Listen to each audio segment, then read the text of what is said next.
নমস্কাৰ, এই মুহূৰ্তত আহি পৰিছে ৰাতিপুৱাৰ কেইবাটাও বিগ ব্ৰেকিং নিউজ গুৰুত্বপূৰ্ণ খবৰ।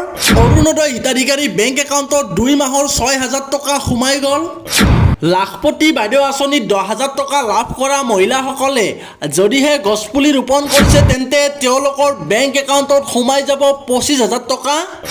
আপুনি যদিহে চৰকাৰী ঘৰৰ বাবে আবেদন কৰিছিল আৰু আপুনি জিঅ' টেগিং কৰিছিল তেন্তে আপোনাৰ বাবে আহি পৰিছে বৃহৎ সুখবৰ।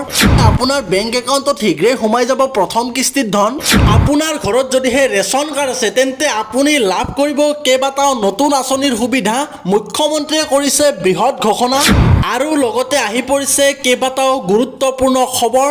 মুখ্যমন্ত্ৰী হিমন্ত বিশ্ব শৰ্মাৰ কেইবাটাও গুৰুত্বপূৰ্ণ ঘোষণাৰ লগতে অন্যান্য আঁচনিক লৈ কেইবাটাও গুৰুত্বপূৰ্ণ খবৰ।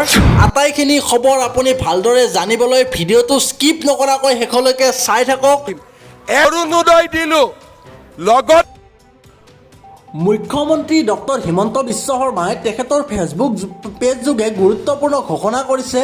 শিক্ষাৰ পথত যাতে আৰ্থিক বাধা কেতিয়াও আহিব নোৱাৰে সেই লক্ষ্যৰে আমাৰ চৰকাৰে প্ৰতিগৰাকী শিক্ষাৰ্থীক আগুৱাই নিবলৈ অবিৰতভাৱে কাম কৰি আছে। চাইকেল, পাঠ্যপুথি, নামভৰ্তি আৰু মাচুল বিনামূলীয়া কৰাৰ দৰে পদক্ষেপেৰে অসমৰ লাখ লাখ শিক্ষাৰ্থীৰ সপোনক দিয়া হৈছে নতুন শক্তি আৰু আত্মবিশ্বাস। শিক্ষিত, সক্ষম আৰু আত্মনিৰ্ভৰ অসম গঢ়াৰ এই যাত্ৰা অব্যাহত থাকিব। এইদৰে মুখ্যমন্ত্ৰী হিমন্ত বিশ্ব শৰ্মা ডাঙৰীয়াই তেখেতৰ ফেচবুক পেজত শ্বেয়াৰ কৰিছে। এইটো আপোনালোকে দেখিছে, এইটো পোষ্ট। ইমান চাইকেল দিছে আৰু 37,46,472 পাঠ্যপুথি বিতৰণ কৰিছে। এইদৰে মুখ্যমন্ত্ৰী মহোদয়ে তেখেতৰ ফেচবুক পেজত শ্বেয়াৰ কৰিছে আৰু বিশ্বকাপৰ অভিজ্ঞতাক লৈ তেখেতে এটা গুৰুত্বপূৰ্ণ পোষ্ট শ্বেয়াৰ কৰিছে। আপুনি যদিহে ফিফা ৱৰ্ল্ড কাপ চাব বিচাৰে, ফিফা বিশ্বকাপ 2026ৰ আপাহতে অসমৰ ক্ৰীড়া সংস্কৃতিক এক নতুন দিশ প্ৰদান কৰিবলৈ মুখ্যমন্ত্ৰী ফিফা ফেন পাৰ্ক নামৰ এক নতুন পদক্ষেপ গ্ৰহণ কৰা হৈছে।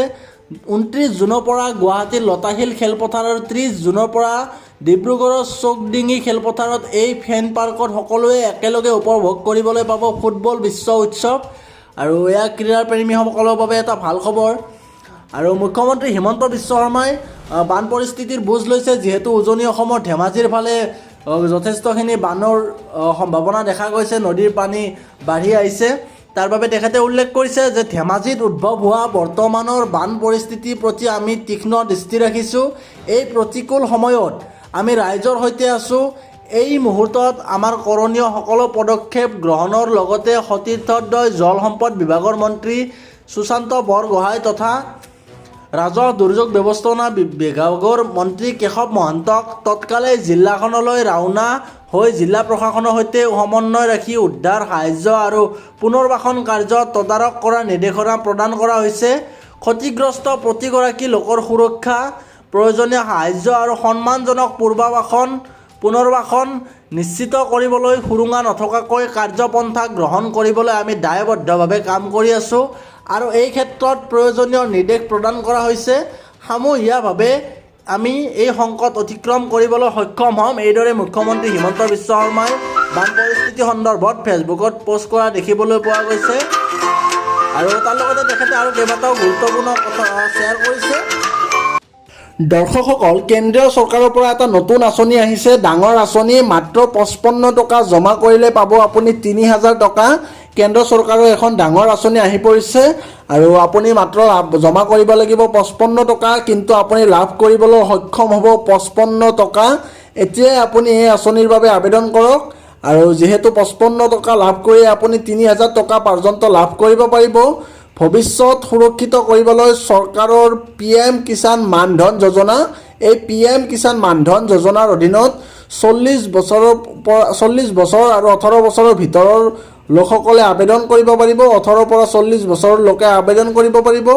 বয়স অনুসৰি মাহে 55 টকাৰ পৰা 200 টকা প্ৰিমিয়াম দিব লাগিব আৰু মাত্ৰ 55 টকাৰ পৰা 200 টকা প্ৰিমিয়াম দিয়ে আপুনি 3,000 টকা লাভ কৰিবলৈ সক্ষম হ'ব।